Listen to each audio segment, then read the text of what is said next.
Why do Protestants not believe John 6 when it says that Jesus' flesh is real food and that his blood is real drink? I don't know.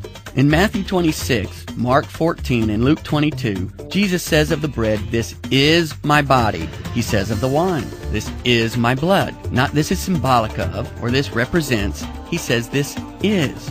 In John 6, he repeats himself like he does nowhere else in Scripture to emphasize the fact that he expects us to eat his flesh and drink his blood, and that his flesh is real food and that his blood is real drink. Anyone who says he is speaking symbolically and not literally simply is refusing to look at all the facts. Fact number 1, the Jews took him literally.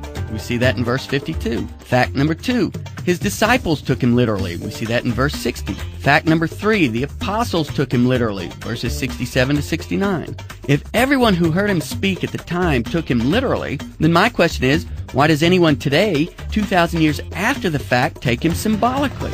Also, in verse 51 of John 6, Jesus says that the bread which he will give for the life of the world is his flesh. When did he give his flesh for the life of the world? On the cross. Was that symbolic? If you think Jesus is speaking symbolically here when he says that we must eat his flesh and drink his blood, then you must also conclude that Jesus' death on the cross was only symbolic. It wasn't really Jesus hanging up there. It was symbolic flesh and symbolic blood. Jesus is clearly talking about the flesh that he gave for the life of the world.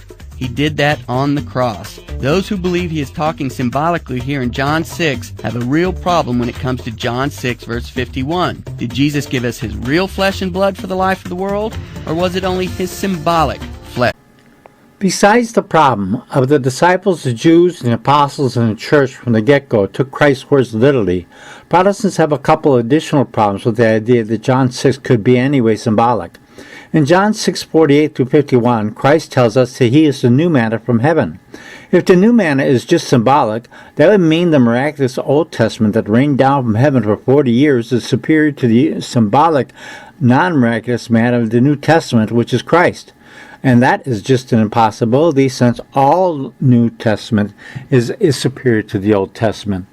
Paul references the manna as spiritual food, yet the manna fed the Jews in 1 Corinthians 10:3-4, and water from the rock as spiritual drink. Spiritual does not necessarily imply symbolism by any stretch of the imagination. Spiritual, or my words are spirit, just means there's more than just the physical here.